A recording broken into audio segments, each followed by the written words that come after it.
Hello, everyone, and welcome back to another episode of PandTha Talks, which Hello. this is episode 13? 13. Unlucky number 13. This will be interesting. Unlucky for some, my friend.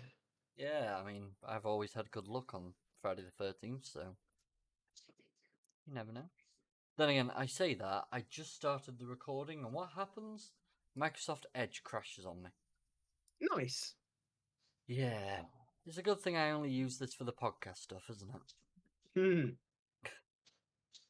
Could be So, worse, my friend. 100% it could.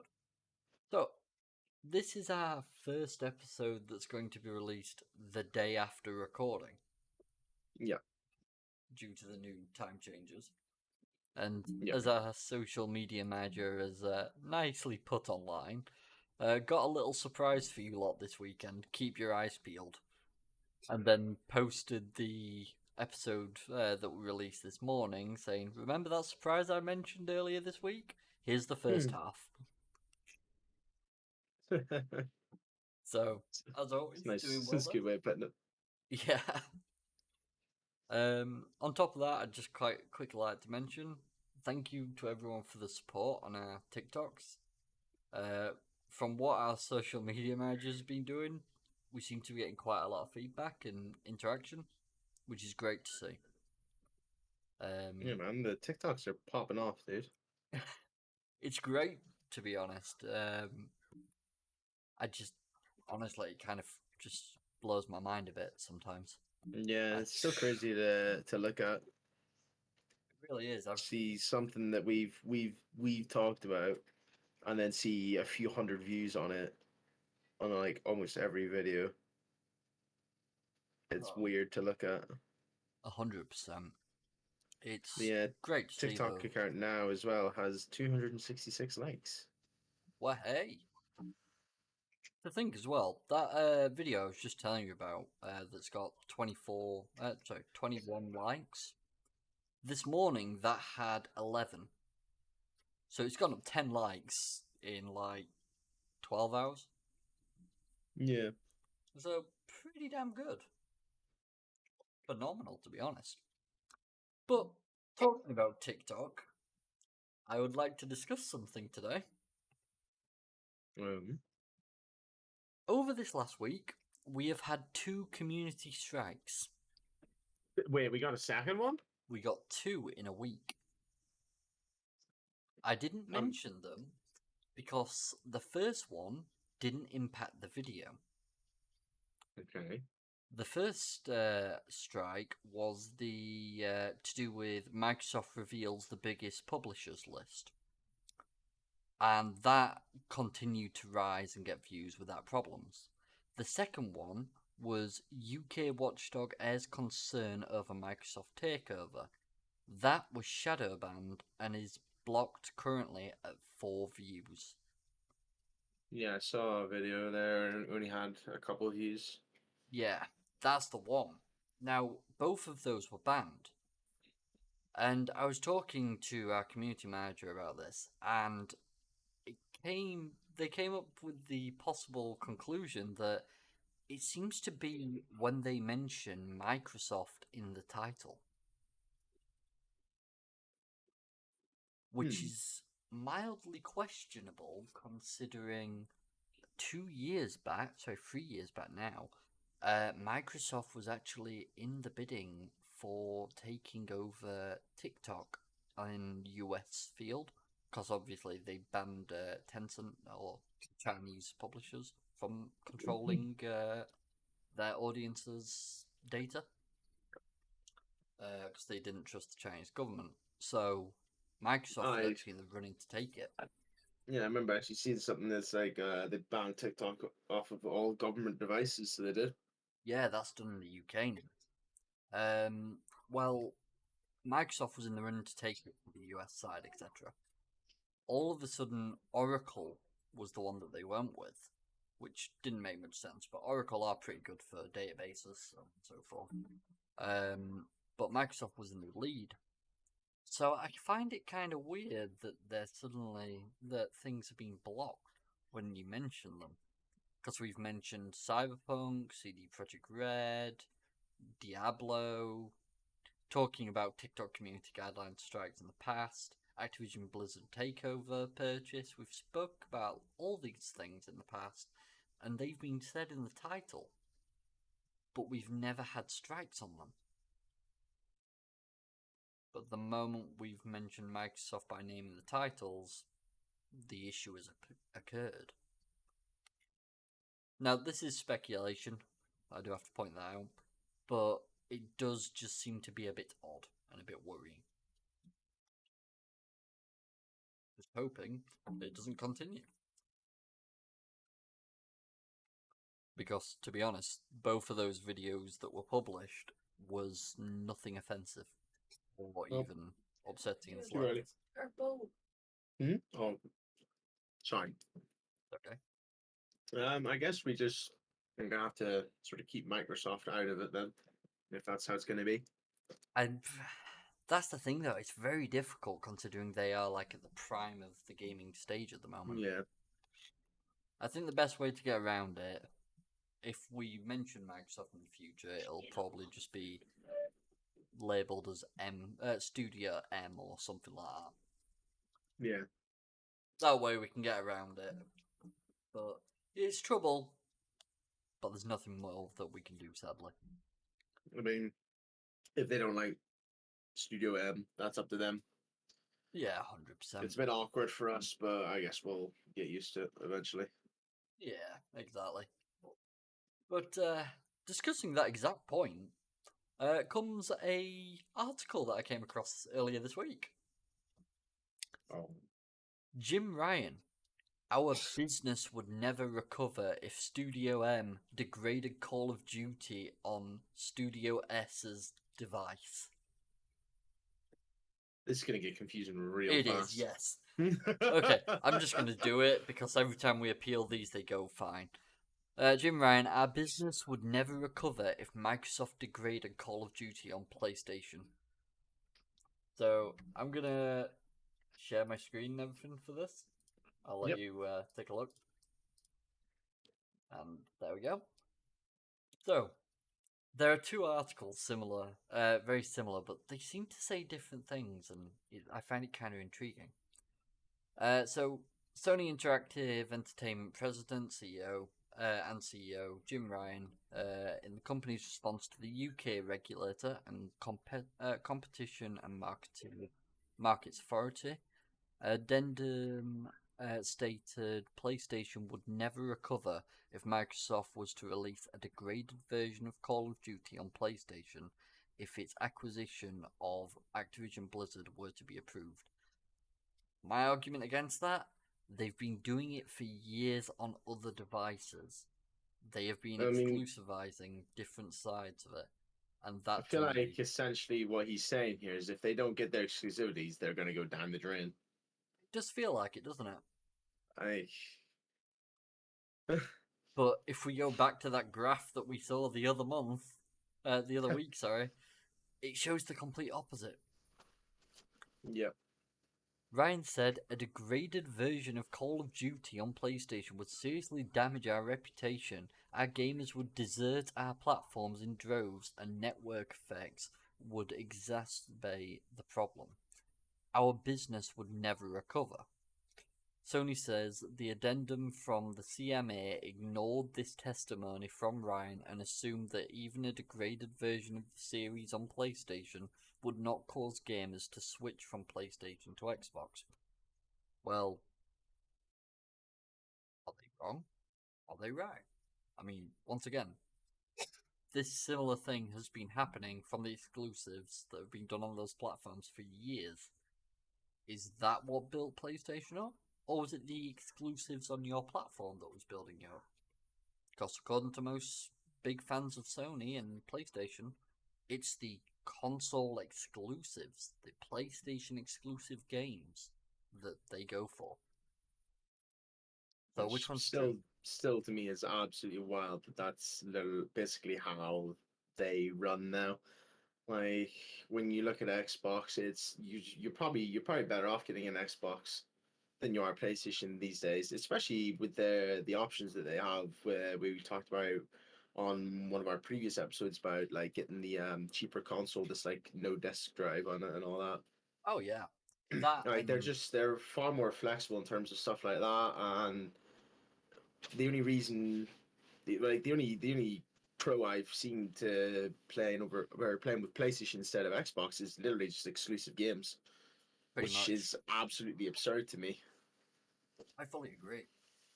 Back when I was a bit younger, like, and I had a PS3, the entire thing about paying for online was absurd to me because PS3 free online, it was great. Yeah, PS4 came out and you had to pay for your online, and they basically said, "Oh, but the games you get with it kind of pays for itself." Not always. that is Not something that I always. always found crazy and that I just couldn't get behind is having to pay to play online. Yeah, same. Like that was crazy to me. I got into debate quite a few times over the years, and one with a close friend of mine back when I was a bit younger. And the argument was basically, according to him, I also had to pay to play online. I said, "What do you mean?" He said, "Well, you have to pay for the internet." I went, "So do you." This is just a cost on top of that. It Yeah, like doesn't paying for make your sense. internet is one thing. Having to pay to use their services to play online is absolutely absurd. Yeah, Like because the most. prices of games skyrocketing like crazy these days and all that. And consoles each time the next gen comes out going to be absurd price compared to the last one. You know, Yeah, that's already you're already paying enough, and then all the different games, with the constant DLCs coming out, like it sucks money out of you. But then they have to pay just to play online as well. it's diabolical. And considering, like, do you know these games that PlayStation players get free with their online payment? That Yeah, actually, you actually have to keep paying for that, otherwise you cannot play those games that you've got with it. So you have to still be wild. subscribed to get access to those games, which that's just insane to me at times. Um, but that I always got baffled by, especially when people start to call them free games. They're not free, you're paying for them. It's part of the cost that you're paying when you're paying to get online. Yeah, realistically, you're still having to pay for it because if you didn't pay for one thing, you wouldn't have access to that thing that's supposedly free. Yeah, like, I pay each month for Game Pass Ultimate, which a lot of people are baffled by considering I only have a PC that I play on, really. But I pay for that because at the same time I can access my cloud games as well. So I can actually emulate original Xbox 360, so on and so forth. And there's certain games on there that you can't get on your PC version. So I always get Ultimate. But if a console player wanted to get the cheap version of the Xbox, get Game Pass Ultimate, he could then play a load of games on Game Pass Ultimate. He'd get access to his Xbox Live Gold, because the paid version is actually included in Game Pass Ultimate. And it's also PC Game Pass, and you can cloud play it through your phone. So that's three different ways to play, and then he also gets access to his online payments for a single payment. Whereas PlayStation, you get online access and the possibility of some game that you don't already own. You know, it's actually been that long since I've been on a console that I completely forgot. Up until this point, I completely forgot you had to pay to play online. Really? That's how long it's been since I've been on a console, dude. Because the last Man, console I would have been on would have been the PS3. I dabbled in the Xbox 360, but didn't really have anything to do with it. I was always on the PS3. yeah. The bit that always baffled me about the online payment for to play online games with other people, the actual servers were ran by the people who owned the game. They ran the servers. The only thing you were paying for, basically, were the servers that Sony ran so that you were able to actually access your store and things such as that. It never actually impacted the games. It just basically was the connection. That was it. You weren't paying to actually go online. You were paying Sony for the privilege. That was it. And it really, really pissed me off. Essentially, What were you gonna say, sorry? Oh, just essentially, you're essentially right. That's pretty much. It's an absolutely bizarre system.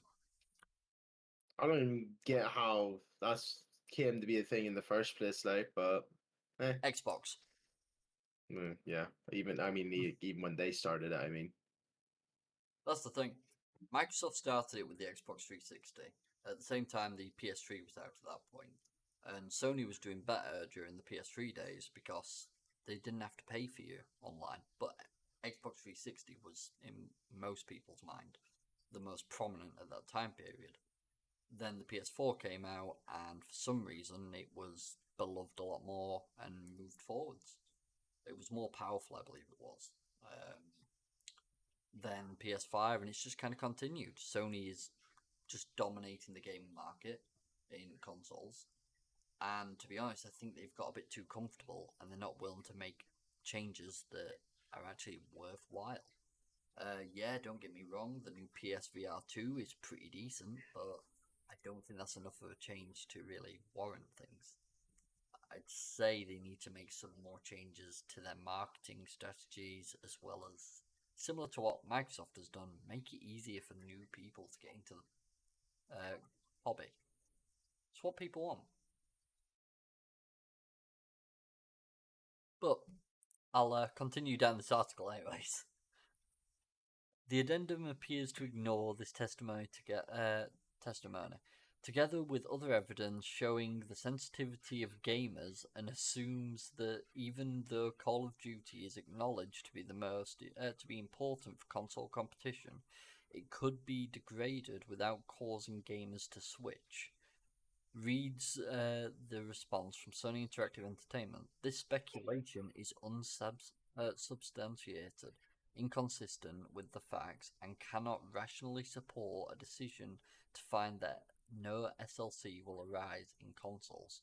Sony concluded that the addendum does not justify the CMEA's U-turn on the console's theory of harm. The revised LTV model is I can't even say that word. Vitiated by errors that bias the model to finding no incentive to Microsoft to foreclose. The addendum jettisons without sound reason the PF's thorough analysis of other evidence establishing Microsoft's incentives, and the addendum's partial foreclosure discussion is based on pure speculation rather than evidence. To reach a robust decision, the CMA should revisit its analysis of Microsoft's incentives and partial foreclosures, correcting for the errors identified in this paper. So Sony believe they basically got them trapped. That's what happened 2 days ago. And here's what came out 2 days ago as well. Because it turns out that wasn't all that they said. they had more. They had more. Oh, they had more. I feel like what happened there is they tried to say that if the deal goes forward, our industry's gonna burn, and I feel like they were just told, "No, it's not. Fuck you." Pretty much. That's pretty much what happened. And to be honest, it was good to see someone taking a stand to them. So, according to this one, Sony has fighting words for the UK CMA in its latest response to the regulator on Microsoft's Activision Blizzard deal. Though it may have seemed like the UK CMA would lean towards blocking Microsoft's attempted purchase of Activision Blizzard, its tune has changed of late, and Sony's not happy about it. In its latest response to the UK's regulatory body, Sony does not mince words in what it deems the CMA's new addendum on the deal to be.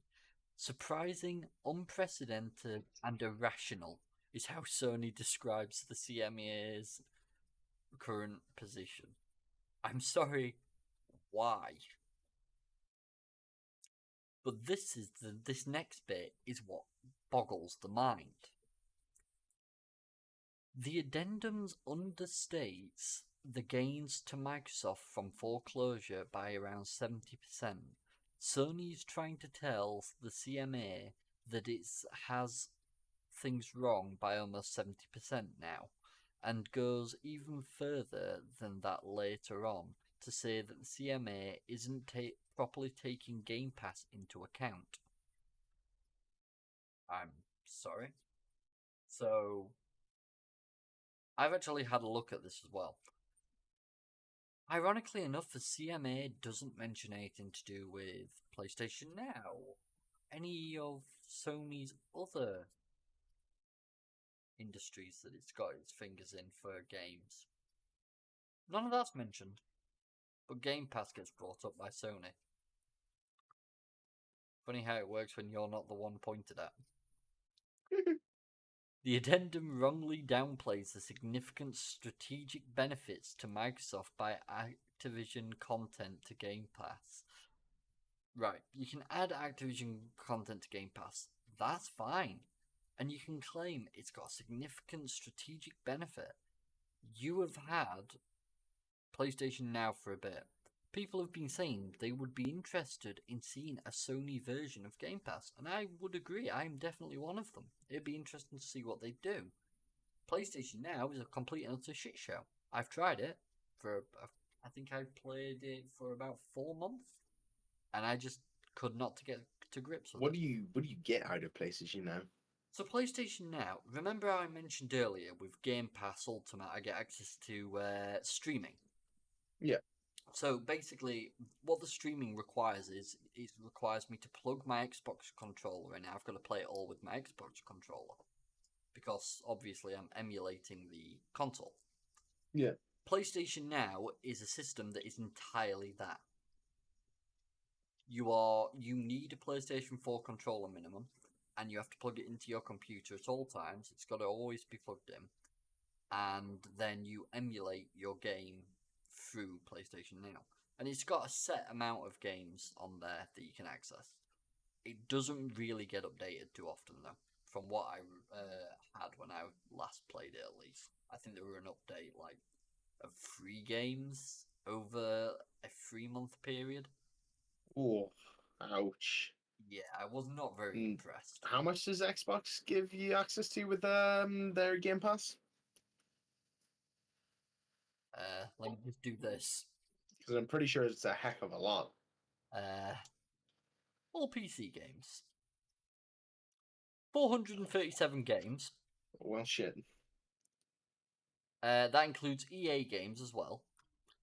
And then that's just PC games. Considering I'm on Ultimate, I can also go to cloud gaming. And at that point, I can just pull up. Here we go, 366 other games. Some of them are crossovers, though.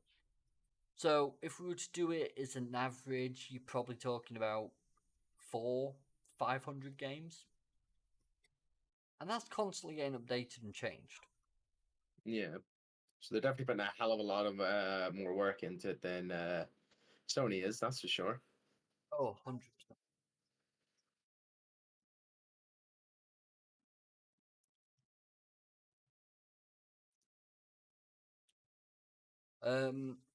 But yeah, they've actually added really. They put a lot of effort into it. And the other big thing, once again, about this bit, the cloud gaming section, you can play any of these games on your phone. As long as you've got Game Pass Ultimate, you could literally just wirelessly connect a controller and off you go. You can sit and play a game. Tablet, phone, so on and so forth. And that's what they want. They want you to be able to play it anywhere. A bit like what Google Stadia's dream was back when it started. Yeah, that was only ever going to stay as a dream. My God, that was horribly executed, man. It really was. But this, in comparison, it did a lot. And to be honest, it really impressed people. And I'm happy it did. It made a change. And Sony can keep bringing up how, well, it's going to benefit them. Obviously, they're going to get benefits out of it, but at the same time, they are not going to absolutely annihilate PlayStation from these benefits. And that's what they seem to be struggling with. Regarding Sony's acting like they get 100% of their income solely from Call of Duty here. Like, yeah, which it's a bit absurd. once again we know is complete and utter crap. Yeah. Regarding Redfall, Sony says that Microsoft cancelling a PlayStation version of the game provides further compelling evidence of Microsoft's ability and incentives to foreclose rivals. Once again, I've discussed this prior. Minecraft being one of the major games, I'd say, that Microsoft now own, yet they actually wanted to keep the game updated. Sure, we're in version 19.4 in Minecraft. Well, that's PC version. Yeah. Bedrock's a little different. But Uh, before they changed to Bedrock, the original console edition, that they actually kept updated to the last days. And then they brought out the Bedrock edition, and that was Microsoft. That was Xbox and PC only. So they do keep to what they were doing originally. They finish off what they started. Even if things change, they do that still. Sony goes on to say that this addendum doesn't address the issues brought up in the provisional findings, such as the CMA's own statement that adding content from Activision to Game Pass would have significant strategic value to Microsoft that would represent a gain that goes beyond the sale of consoles and games. Right. We should probably discuss Game Pass a bit here, because as much as this is correct, yes, it would add value to their Game Pass system. That doesn't go straight to, like, let's say, Activision. It doesn't go straight towards any developer. Microsoft actually give that developer money. Now, obviously, Microsoft would own Activision Blizzard, so that money would eventually go into its own pockets, but not in full amount. Most of that money would stay with the devs. Makes it easier overall, and also allows them to continue to develop games and make higher quality products. So, even though it would give a strategic value in placing this on there and would get more people into Game Pass, 100% it would. But it still would not overwork what Sony is getting from other companies as well as the exclusives they have by themselves. It's not going to impact Sony as much as they are screaming about. If it was, they'd have come with similar figures to give us exact data rather than just, oh, but it could do this, it could do that, it could do this. Give us exact figures, give us exact information. Even a graph to just go over the basics would be better than nothing if you can't give exact data. Come on.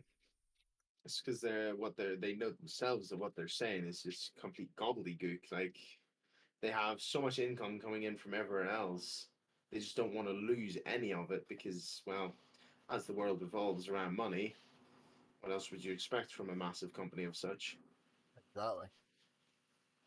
Furthermore, Sony calls the CMA wrong on its conclusion about player behavior. If Microsoft were to make Sony's nightmare come true and make Call of Duty an exclusive title, the addendum erroneously speculates that not a single user with less than 10 hours of gameplay or $100 of spend on Call of Duty would switch. Everything is beginning to come down to the wire now regarding this deal, with the UK CMA having until the end of this month to render its decision, and the EU still to deliver its own decision. Just to go over the bit above, I'd be a little bit worried about that 10 hours of gameplay or $100 of spend on Call of Duty would switch. Doesn't really, how can I put it? It's kind of a struggle to speculate 100% on what they're meaning. I think that is being taken from a larger quote, and it's been incorrectly placed there. But if they're worrying about users switching, once again, Sony's entire thing for years has been people come to our platform for our exclusive games that we make. If that's the case, Call of Duty should not change that. Yeah, because there's still a bunch of PlayStation exclusive games. Exactly. I get wanting to have all your eggs in one basket, but you have been buying out exclusive rights to Call of Duty for many years, just on smaller segments. Just because they're now trying to overbuy you so that you're unable to do this in the future, puts you on more of the worried end of the stick. I can understand that, but don't act like it's not something that you understand. While the FTC's case against Microsoft will take more time to complete, even if the FTC won the case, that wouldn't grant it the power to block the deal. The UK CMA and the EU, on the other hand, can block the deal. It's still unclear to say which way both parties will ultimately be swayed, but it is clear that whatever the case, it will change the games industry for years to come. To be honest, and this is just the truth of how I feel about this, if it was the case that Microsoft managed to buy Activision Blizzard and they then were able to put some of their games onto Game Pass, and I'm not talking about Call of Duty. Well, not the new ones, anyway. You can bring as many as the old ones onto here if you want. Go for it. It'd bring back such a large player base. It'd be immense to see. But if they were to do this, and there were games that Blizzard weren't sure that they could create because they weren't sure they could get the backing for, they could easily go through the Game Pass system, get it set up. They would get mass funding from Microsoft and be able to create something that's not the same old grind. Because, as many people have said, it must be so soul destroying to only work on the same thing year after year after year and not change things. Try new things. Try and create something different and unique. I mean, given how we saw a few of their games flop, you can tell that it's burning them out. 100%. And I think, if I'm honest with you, a change is just what Activision Blizzard need. And I think a company like Microsoft, who are allowing games that we never thought bloody possible a chance, I think it could make a massive impact. And games that I mean, they might not do very amazing, but games like Scorn, things that you'd never really think about or even consider, actually managed to successfully do well. Wasn't amazing, but it got enough of an audience and had enough people playing it and enjoying it. There's nothing wrong with something brand new coming out. And hey, Let us start off small, man. exactly. Look at Slime Rancher. It It's a great game. And to be is. honest, with Game Pass's backing on top of that, that will have allowed them to develop, continue development much further and add much more that they want to. There's nothing wrong with that, and it brings a lot more to it. Speaking of Game Pass, though, they seem to have had a goat simulator for some fucking reason. I saw that. I have nothing wrong with Goat Simulator. Because it's just A daft, wild and dumb fun. wacky game, dude. Yeah, it's fantastic. But this is the thing, once again, it's an old game. Yes, they'll get some income because people will download it and play it, but it stops people that don't have much money having to fork out for it. It'd be great fun. I just think overall, it's something that should be more embraced by the community rather than frowned upon. Because that's what's happened for so many years now. So many people have been so upset about Game Pass and how it is. It just doesn't. It's never made sense that people be upset about getting games for cheaper or getting access to a variety of games. But so many people turn around and say that it's just due to the fact that, oh, well, if you make so many games easily paid for because they're paid for by a giant company like Microsoft, it gives them less of a reason to actually make something worth the money. And that's like the major argument out there now. And I don't really agree with it.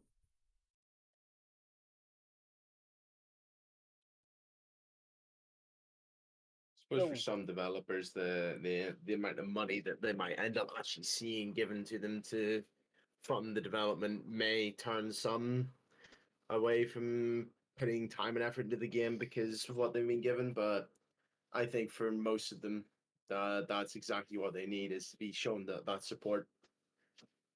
I'd fully agree. We've already seen so many great games come out of small little startups like that. Yeah, look Yeah. at Undertale, Slime Rancher. Um, there are a lot of good indie games, to be honest. I just saw Dinkum. If you've not heard of that, that's actually a pretty good one. It's PC exclusive at the moment. Indie game. It's pretty good. Stardew Valley, made by one guy. Absolutely phenomenal bloke as well. He just seems to hate money. Honestly, if I watch a lot of Zero Punctuation, and the guy who runs it always, whenever he mentions Stardew Valley's creator, he says he just hates money because he throws out these massive updates with so much in them, and he doesn't charge a penny for them. There's no DLC or anything. And he's finally decided he's going to work on his next game, Haunted Chocolate Factory or something like that. And he started work on it and everything. He's posting about it, but he still occasionally throws an update into Stardew. And you're like, what? What's going on here? But yeah, I absolutely love to see what these developers can come up with because there's some amazing stuff, and I look forward to seeing many more of them over the years. So, Yep. Will, I'm What's up? about to absolutely shit on any good mood that you had. Oh no. I am, yeah. Oh no. What on earth? An article has been released. Gaming addiction warning, signs and expert advice on how to best to combat it.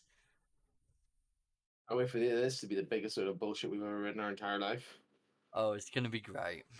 I can just promise it's gonna be fantastic. It even got released today.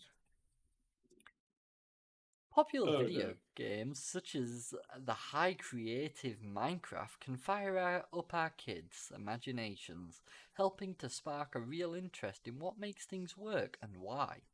And even seemingly less cerebral offerings like the run and gun Fortnite has its benefits, from encouraging teamwork and boosting communication skills through to better problem solving. It's no secret the younger generation are much more glued to their screens than ever these days. But how much is too much? As with a lot of things, the line between harmless, fun-filled gaming and out and out addiction can get very blurred. The world of online gaming is forever expanding and has become extremely popular over the past decade, particularly among younger fans. Although it can help children learn how to socialize and develop observational skills, it can also cause more harm than good if time isn't monitored and addiction takes hold. Right. I'd like to discuss just that chunk that I took, because as with most of these things, they like to mention how kids are stuck to their phones and devices nowadays, which I find bloody hilarious, because if you actually look at it in facts, 90% of people that are glued to their phones and electronic devices, they're not playing games. They're on social media. On social media, there's nothing but spit out whatever pulls their audiences in, and then they spit out more of that, and they just keep feeding them this total horseshit. Yes, this is a perfect example, Roy. Just like this, yeah. I would, Just I like would the also, I'd like media. to point out in this short article, where is it actually saying that they're like what's wrong? I think You this know? is what we're about to get onto here. Ah, As such, cybersecurity expert Lauren Mack at VPNoverview.com has compiled some top tips on spotting gaming addictions in children and how to prevent them.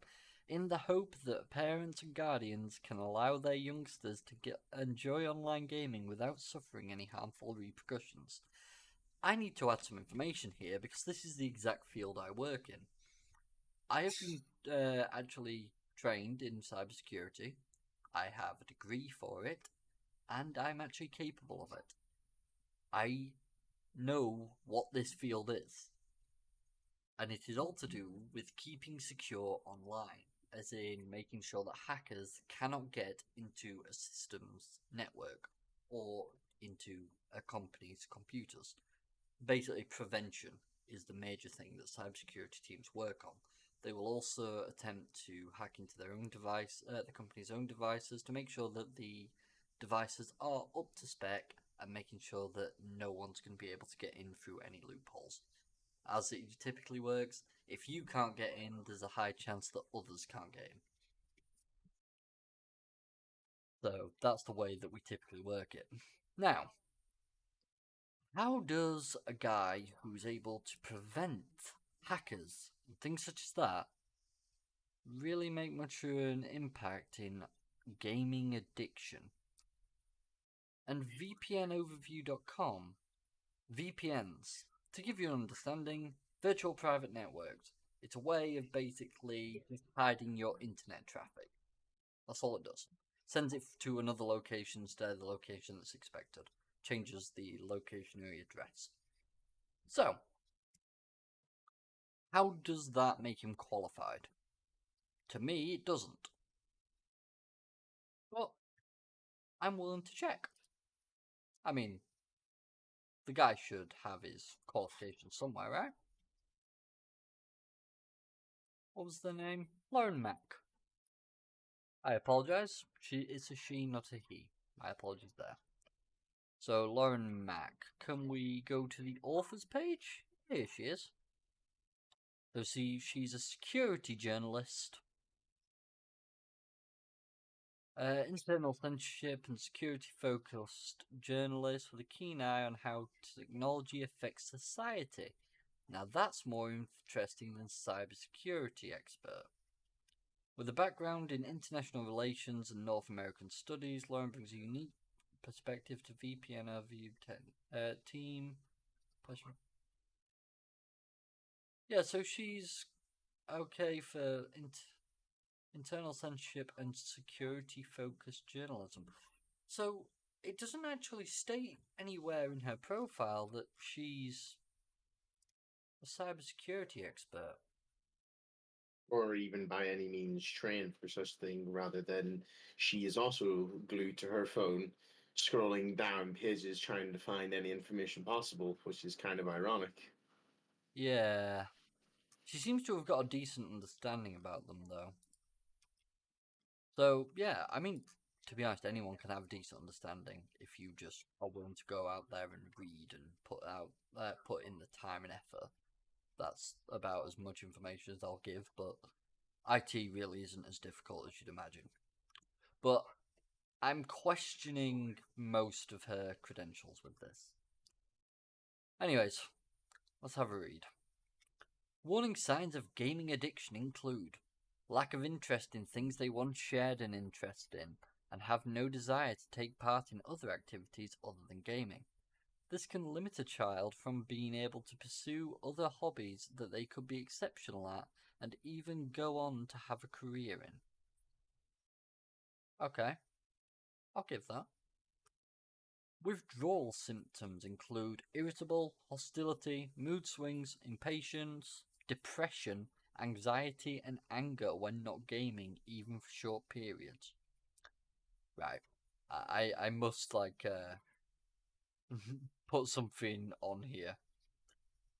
That these here are just like things that a lot of gamers seem to be impacted by, just in general, Yeah, it's kind of the reason we started gaming. so that we didn't take it out on regular people. We didn't get these from gaming. We started gaming because of these, and this Yeah. this took our thoughts away from these things. Yeah. No, this one sadly, well, I'm sorry, you and me have got to give it. We've got to give this point. Absence in thought towards personal care, that bit doesn't matter. It's this bit. Insomnia and disruption in eating patterns. That's total horseshit for me because that's how my life has always been. If it weren't for my mother, I would have never woken up for a day of school on time in my entire life. As for eating, I was absurdly skinny as a child because Okay. I barely ate twigs, let alone food. Oh, I know what you mean. So neither of those relate to me due to the causes of gaming. That's just how No, my life has always been. to be fair, I kind of got worse on both of those things when I started talking to you on like a nightly basis when we were a bit Well, younger. that was my fault and not necessarily gaming. That was just entirely my fault. Yeah, so see, social media, nothing to do with gaming. Yeah, that's true. Inability to take care of personal hygiene. No, most I'm very people are OCD with it. capable. I was gonna say most people are capable. It's just a very bad. Is it called astigmatism? I don't know. Don't know the Just word because for it. you walk in at the end of my very sweaty match where I had to try hard, my absolute hardest to win, doesn't mean I have bad hygiene. It means I literally just had to try my balls off. Concentration in school drops due to trouble when focusing. Schoolwork and studies are vital to helping children have successful careers and develop as adults. Now, this one, I would like to just push an argument here. Have you thought about looking at the actual school systems? Because I don't know much about America. I've heard a lot of bad things about their school systems, but I know in the UK they're definitely not great. Our school systems really do not work in regards to they give teaching you individual. no help to being an adult, man. No, not at all. Absolutely zero. You ask a fifth year student what taxes are, and they get back to me. Yeah, in about 6 to 8 months. Actually, you know what? They'll actually use their phone to go online and help them, and that half an hour of searching for about taxes online will give them more information and more knowledge than their 5 years have been in high school so far. 100%. I mean, I don't talk about this too often, but I actually left school with three GCSEs. One being IT, and the other two being science and science additional. I didn't pass my GCSE English, I didn't pass my GCSE Maths, or any of the others I needed. I need a minimum of five. So I actually went to 2 years of another college to get my maths. I did that twice because I just needed something to do on my second year. And I picked up like personal finance, shit like that. And then I did 2 years at another college, which was actually good for IT. And then I progressed, did my BTEC in IT, and then went to university for, as my degree says, a bachelor degree in computing and systems technology. So I actually went into that and then dedicated my time to networks and security systems. I went through all that, but school did fuck all for me. It was when I got to college that things started to actually make sense. And it's only because now in the UK, when you turn 16, you're not just allowed to leave school anymore. You've got to either do 2 years as a apprentice or 2 years at a college. You got to get to 18 before you can leave full time education. And I just continued all the way up until 23. And I'm working a full time job, doing well. So high school itself does not get you to the standards you need to be. Nowadays, it is like 4 years of School college rather than does two. very, very little for you. 100%. And this is the mirror. So this is a UK place. It is Yep. completely for the UK. So Yep. talk about the school system before you start mentioning games as being the issue here. If it wasn't for games, I would not have been as interested in technology as I was to actually get into the career that I wanted to be in. Decreased amounts of compassion. This will Or shit. make it harder for the child to create healthy social connections with people and can lead to serious mental health problems. They did an actual experiment on this, Will. Hmm. I've actually seen the experiment, and it was a good experiment. It was interesting. So, they basically got lots of people to play games. Now, there was some games like Mario, stuff like that, and then there was people playing like Call of Duty, things like that. Now, the people that played Mario and the people that played Call of Duty and things, they were both showed the exact same video. And this video was apparently quite graphic. And they monitored them, and basically all it really found was that the people that played the games like Mario found it harder to cope with seeing that, whereas the people that were playing Call of Duty, it didn't affect them as much. It still affected people, but it just That didn't hit them is as much. Now, what? How is this an experiment? Like, what's that got to do with gaming? it was basically trying to prove this exact point that it decreases compassion. But what it found, because a lot of people was trying to claim that because of a decreased amount of compassion, it will make them do terrible things. In actuality, what it did was it just made it so they could accept it, and then they realized it's still bad. It's still a horrific thing. Just no one should do it, and it's horrible to see. But that's it. It just allowed them to cope with the sight of it. That was it.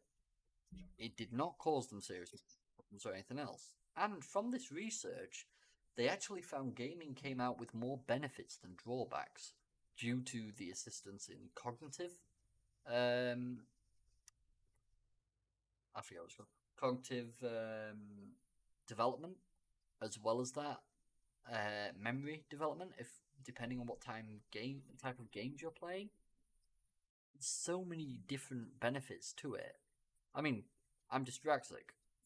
My hand-to-eye coordination's non-existent. Apparently, I should be crap at games. I'm relatively decent. I'm not amazing by any shape or form, but I enjoy it.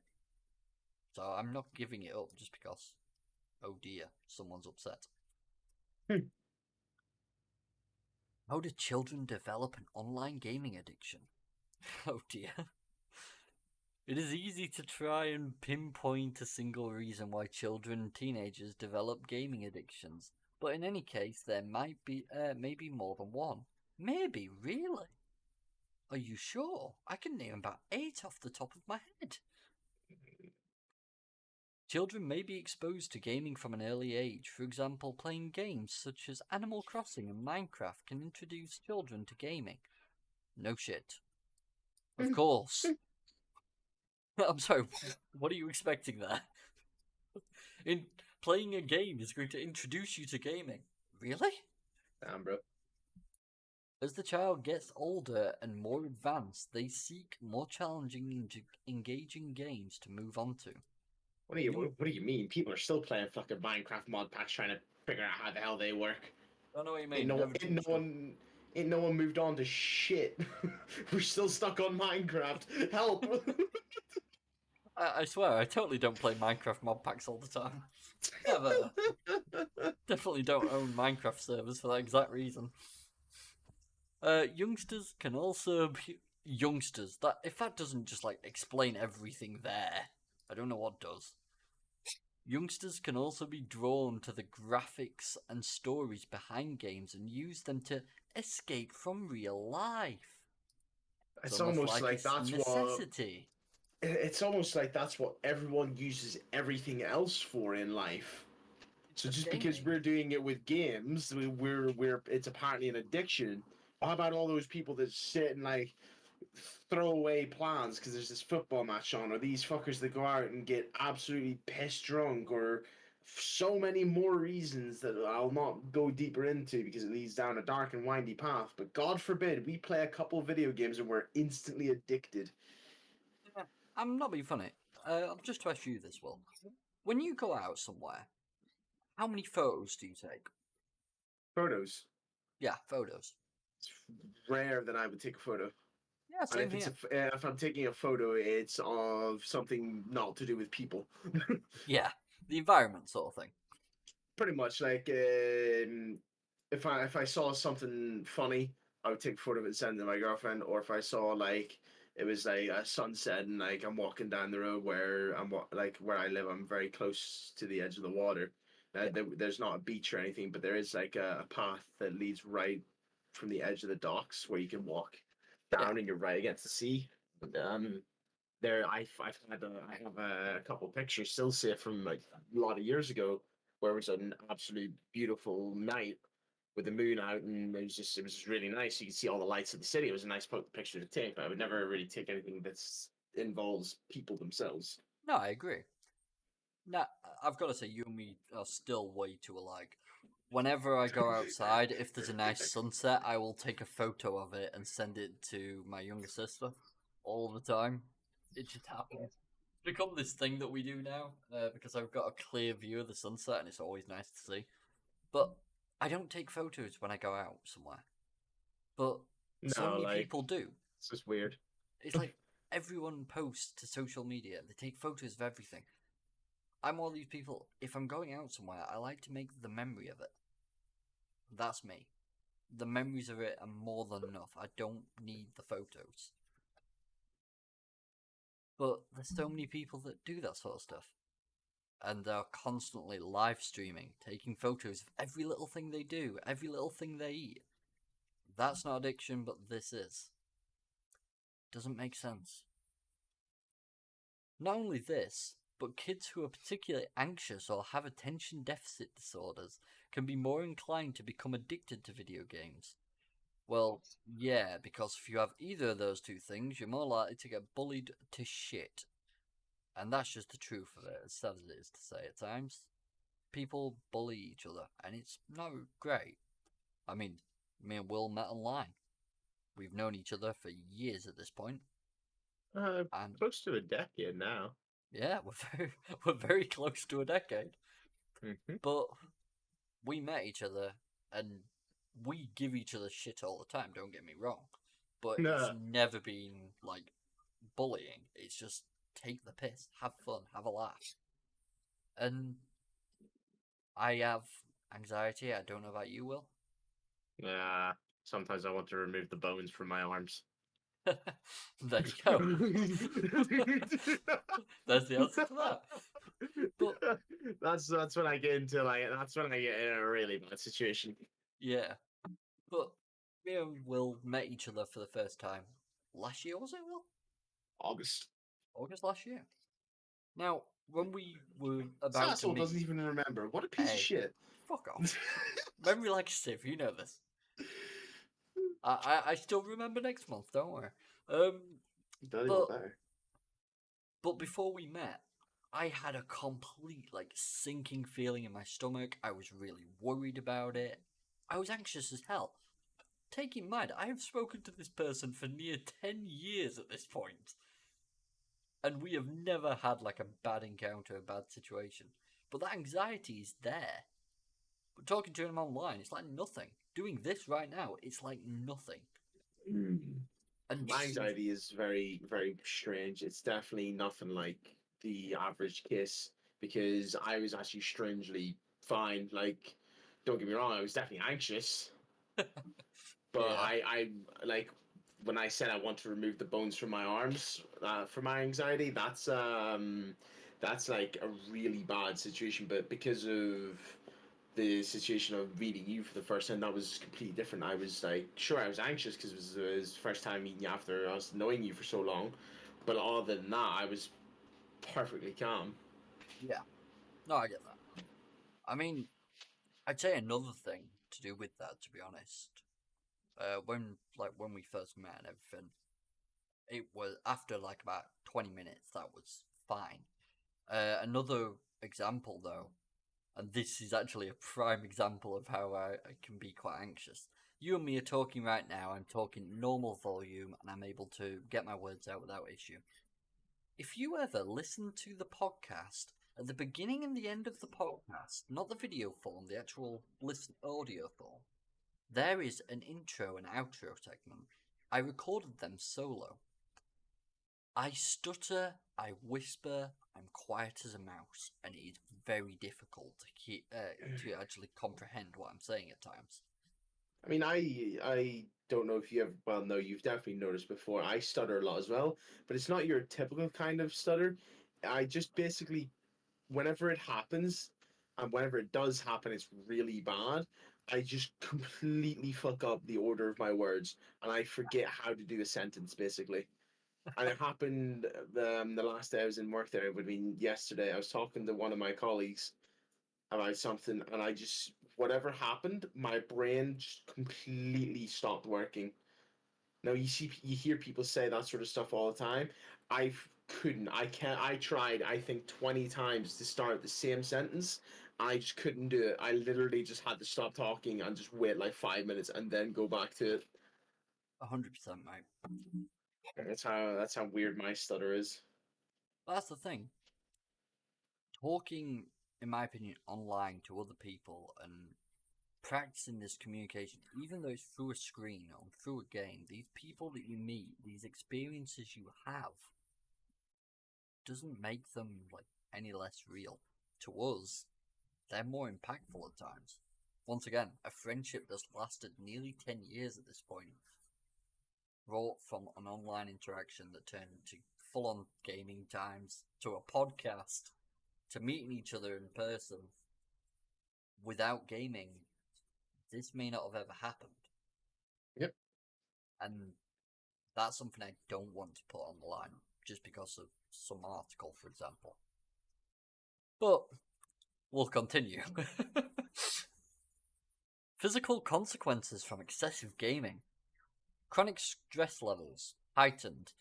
This can result in their immune function lowering, which puts them at a higher risk of catching infections and conditions. I rarely ever get ill. Yeah, I'm like never sick either. I had a period there last year, where I got sick a decent little bit over the space of like 2 months, and that was because Aoife was getting sick, Yeah. my girlfriend. So that's like the only reason I got sick. But other than that, I rarely ever take any time off of work due to sickness. No, I get that. Headaches and migraines.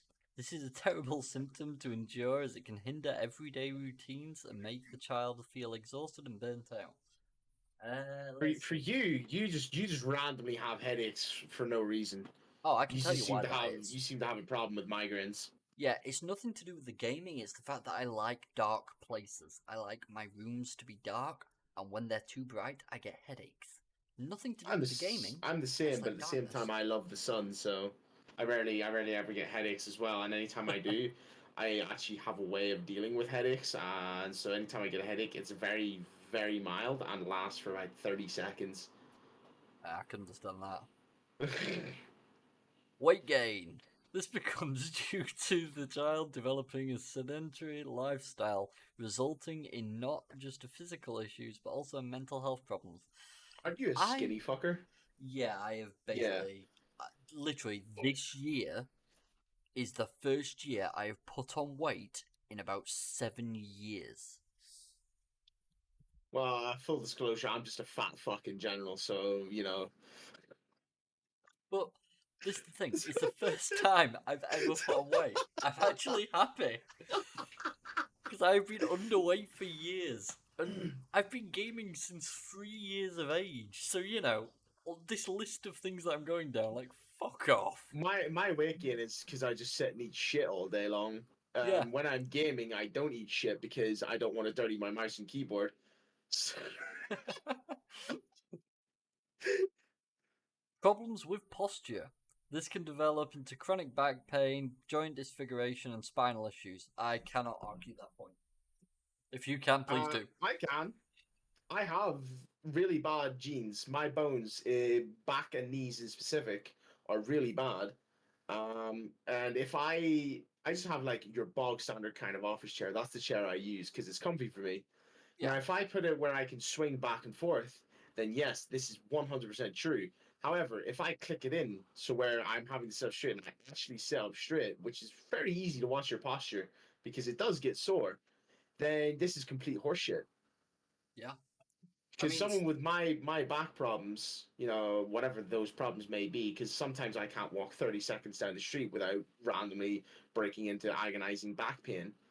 Whereas if I just click that thing and it stops the chair from swinging, I'm forced to sit normally because otherwise I'm hanging out of my chair while I'm trying to play a game, and my exactly. back's fine. I never stand up with any back pain. And I anytime mean, I do, I sit back down in my chair and see if I've have it clicked in, see if the chair can swing back and forth, and it can. And then I'm like, well, I fucked myself. I mean, I have quite a curved spine. The entire reason for that, I spend a lot of time bent over working on computers and things. I have been since a young age. I was expecting it. I'm not really that fussed.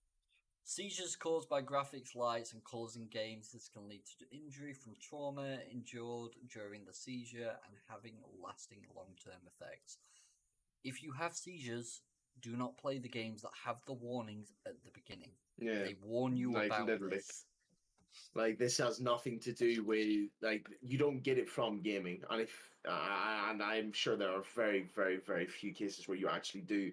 Otherwise, you probably have this issue beforehand, and playing a game is your first time finding out that you have that issue, which in today's world is very unlikely considering there's Yeah, screens everywhere. exactly. How to prevent and remedy gaming addiction in children and teenagers. Firstly, talk to your child and try to pinpoint every problem and symptom they might be feeling. Ah, Spend some, yes, let's talk to our child and have them focus on every negative known to mankind. just take That's a away, great way to do it. yeah, just point out everything bad about the one thing they're enjoying and That actually has to be having the fun with. worst sentence I've seen. Try to pinpoint every problem.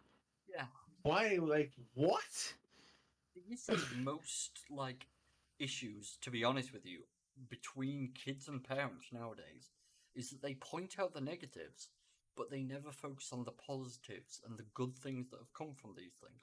It's always, this is bad, this is bad, this is bad. And it makes the kids stop wanting to talk about something they feel so passionate about. Don't Yep. ever do that. It's a horrific idea. Encouraging The healthy. second one I Sorry. can get along with that you're going to read out here. Encourage healthy use of screens and downtime. Do as For you are children, preaching. for children that are younger, I can get behind this one. 100%.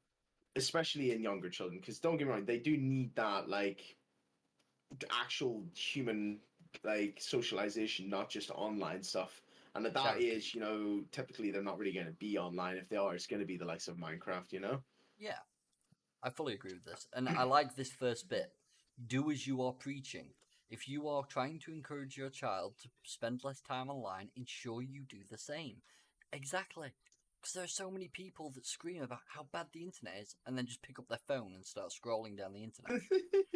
It's like, Yeah, like no, don't do if your that. kid is playing too many games, like they've clearly got nothing else better to do. Like give them some attention. Go and do something with them. Yeah, That's your best bet.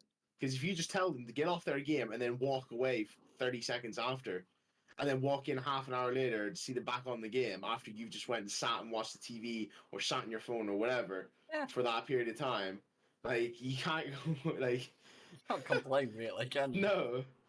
But I do like in younger children. I do think like a break from screens is important. Like if I had kids, I'd be wanting them the game. If they didn't want to, Same. they didn't enjoy it. That's perfectly fine. But like I wouldn't have any problems with them trying. But Oh, like with a young 100%. child, I wouldn't let them sit on it all day. No. Offer strategies for coping with withdrawals. I will be honest. Again, just spend time with your child. That Yeah, that is your strategy. Be a parent. give them something to do. This bit here is actually correct. Doing exercise or something with stimulation to the brain will have their mind off gaming in no time. That is correct. Just give something to do. I know when I'm not gaming, if there's nothing else for me to do, I will think about going back to playing a game. Personally, I will just keep finding things for myself to do. To be honest, that is what this podcast started out as something for me. It was something to do in my off time so that I wasn't constantly going, right, what do I do? What do I do? What do I do? It gave me something as an outlet. And something like this is nice to do. Parental controls are always an option. Welcome to my argument about why censoring the internet is a bad idea. There are parental controls, there are options to block, there are options to mute. Use them. Stop blaming the internet for your problems. Sorry, And I have. again, you mentioned it yourself. Well, not you. The article mentioned it themselves. Be a parent. Yep, Parent is right there. Be a parent. If you don't want your kid on games, actually do something with your kid. Don't yell and scream at them that they're on their games all the time. Go and do something with them. Like exactly. they're kids. They have so much energy, and if you're just gonna do nothing with them, then they're gonna find something else to put that energy into. And if that something else is games, then you're gonna have to be happy with that unless you're actually gonna start spending more time with them and actually like interact with them, do things with them, take them to see new things, new places like they want to actually do. Yeah. This last point is very counter to the first, but I'm intrigued to hear what they've got to say here. Look at gaming more positively. It may seem counterintuitive, but showing an interest in gaming could lead to more positive conversations towards making healthier choices and make them sympathetic towards your wishes. Nah, that bit just The feels last like the bit can be completely removed, but looking yeah, positively towards gaming is definitely good because at the end of the day, there was like I remember when I was younger, there was loads of things going around about like taking an interest in your kids' hobbies. And exactly. if gaming is what your kid's hobby is, then show some interest in it. Yeah, I mean, I don't know about you, mate. My dad actually had like a massive impact in my starting in gaming. He Yeah, introduced me to Crash. I remember me, my brother, and my dad playing bloody LAN Age of Empires and Command and Conquer. What are you on about? We had a ball. Yeah, I loved I it. I played Crash Bandicoot growing up because my dad started out playing it, and every time I'd get stuck, I'd ask him for help. Eventually, apparently, he just went, "No, if you want to play it, play it." So I did, and I just apparently started getting better and better, and I eventually I actually got there. remember you telling me a more lengthy version of this story. It goes on. I remember the rest of the story too. Yeah, well, I still feel bad about that, but No, no, no, um, no. I'm not saying that in a bad way. I'm not saying lengthy in a bad way. I'm saying like there's more to it than oh yeah, just of Crash course, Bandicoot. 100% there is. But I loved those moments, and having a parent just like even if they're not good at games, or even if they've not got much of an interest, pick up a controller if you can. Just play with them. Let them teach you. That will be one of the most rewarding experiences of their life and your own. This day and age as well, 100%. like almost everyone has a game on their phone as well. No Yeah, matter what kind of job you work as, no matter how little interest you have in games, you typically have some stupid little game on your phone that you go on in your bored time when you're waiting on a bus, when you're stuck in when you're stuck waiting outside the shop for your flipping daughter to come out on a shopping spree, whatever the flip your bloody options are. You know, you'd be sitting there on your phone doing something. 100%. So But share that with your kid if they're too busy flipping gaming. 100%, mate. And honestly, I think we've said. Oh, here we are. There is a little more before we finish here. An expert from VPNoverview.com commented on the study. While online gaming can be a fantastic way for children and teenagers to increase cognitive skills, develop social awareness, and enhance creativity, there is a risk that the child can develop an addiction because of spending too much time playing online. It is important to remember that while you want your child or teenager to have fun and explore online gaming, you want them to be safe and develop healthy habits when it comes to spending time online whilst not intruding on their privacy. There are always ways to prevent, spot, and stop a gaming addiction healthily and safely. So if you think this is something your child is at risk of, you are not alone. That is why these tips are an excellent indication of the things to look out for in a child who enjoys online gaming and the ways to start getting rid of an addiction that may be taking over both of your lives. This last bit feels like a complete pull from VPN overview, especially where is it now? That's Here it is. whilst not intruding on their privacy. Hello, I didn't realise we were doing a advert here for NordVPN.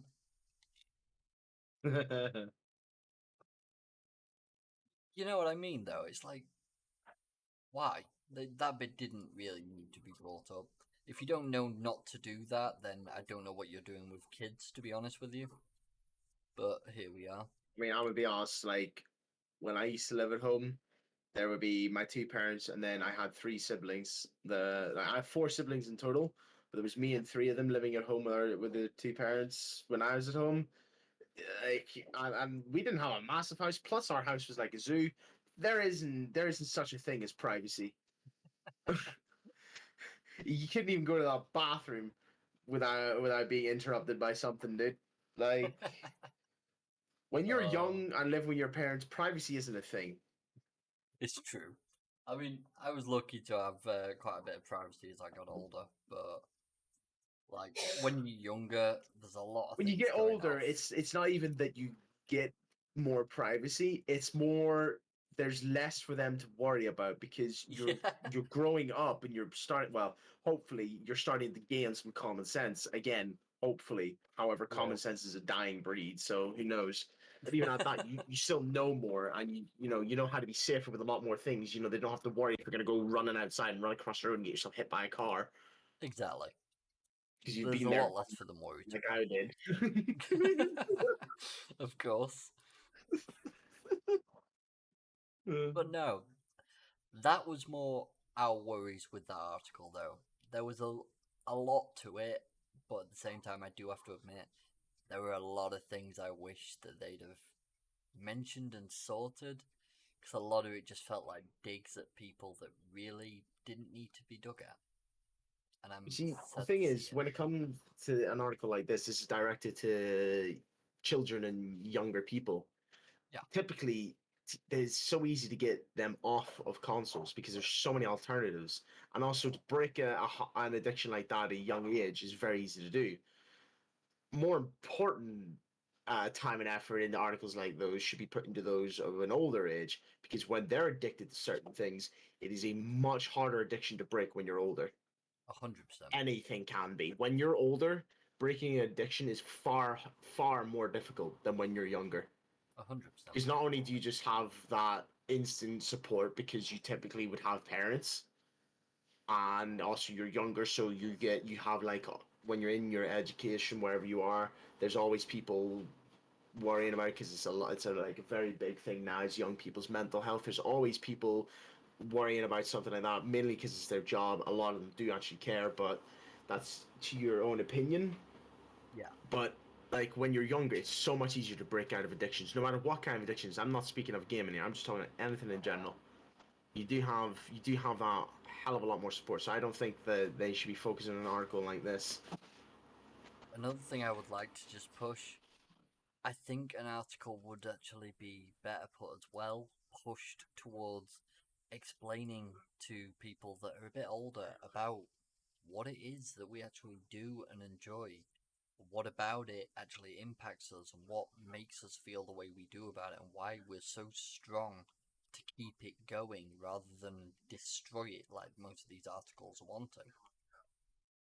See, the I thing f- that I find amazing about gaming, especially PC gaming, people just talk about how it's absurd the amount of money it costs to get a good rig.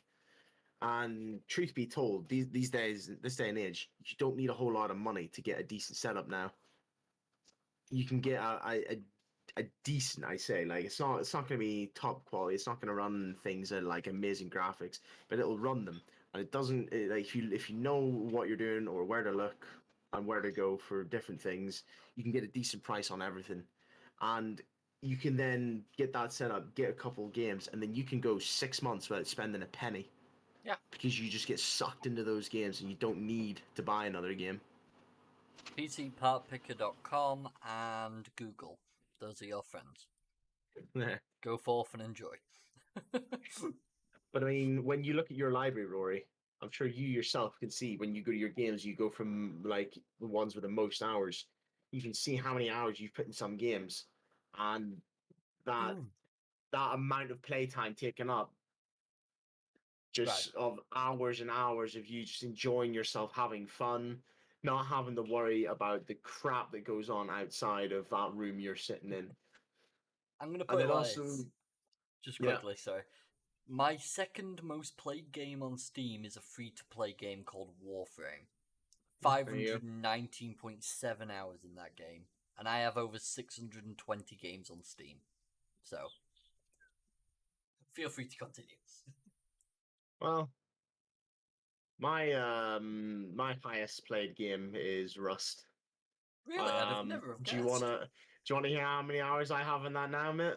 I'm scared to ask. I'm just under 3,500 hours. So I have almost half a year put into one game. And then we'll talk about 7 Days to Die, shall we? 7 Days to Die is actually quite far behind it, but I still have a lot. It's actually pretty much half of what I have in Rust. Almost Most, 1.7k in yeah, 7 Days to Die. And I would like to point out there's nothing you pay more for in that game other than the game. You yeah. pay for the game and that's it. Anything else related to that game, like mods and all that, all free. 500 hours I put into that game when I first got it, playing alone, enjoying the game, having fun, just grinding away in my first ever world because I was in a brand new world, a brand new game with complete new things, and I was so happy just playing away. And I think I think I got it on like a sale or something. I honestly think I got for like fucking 7.99 or something stupid like that. Not surprising considering the spring, summer, autumn, and winter sales on I mean, Steam. see as well with how much I played 7 Days and how many times I bought it for other people. I have bought, I think, probably almost 20 different copies of 7 Days to Die, all through CD keys for like a fucking pound something. Yeah, it's about right. And 7 days, it just keeps going after you know, Realistically, it's never ending. yeah, especially with It ends mods and when you get things. bored. And yes, the mod packs on it are absolutely absurd. Yes, they're insane. That's like a whole episode of its own, Rory. Yeah, we'll talk about that next week. We'll go into 7 days and actually next week we're gonna talk about the modding scene just in general. I I would think just that's have to mention Minecraft once, and 3 hours will fly in, and we'll not know what happened. yeah, pretty much. But next week we will actually go a bit in depth to the modding scene and we'll discuss that a bit. So I think that'll be I quite feel like interesting. I feel like there's going to be a lot of people that I mean, there's a lot of PC gamers that don't know about modding in general. I feel like I actually not met a not in guy. terms of 7 Days to Die's kind of style, even Minecraft's kind of style of modding. I feel like there's a lot of people that don't know that. Like, I feel like if you mention modding to people, if they had any thoughts on it, I feel like they would think that you're talking about cheaters. Yeah. Well, And I actually then met a in guy terms who of consoles, they wouldn't have a clue. yeah. I met a guy who genuinely thought that modding a game ruined the experience. That's completely dependent on your take on it. Exactly. But once again, we In will my opinion, when it go comes ahead. to modding, you mod a game when you're finished with the normal game. Yeah, 100%. That's how I do it. Yeah, Play I feel through like that's once. how the majority of people do it. Not even Yeah. once. You can play through it multiple times because there's some games like I played through Deus Ex. I played through Human Revolution. I've don't know how many times I played through that storyline. Oh And yeah, I've never even thought about modding that game. I don't even know if it exists. I'm sure it I'm probably not does sure. somewhere somehow. Probably. But I like that's just I've played through so many times. I never even the thought never even crossed my mind. That's the thing. I've played through Skyrim about 8 times, the main campaign, and after I think it was like the sixth time, I started modding, and since then I've never really completed it. I mean, let's be honest. Has anyone ever completed Skyrim? Me, 6 times, 8 times in Listen, total, listen, but six listen, times full buddy. modding. Show me the evidence. Um, I want you to pull up one of these so-called completed save files.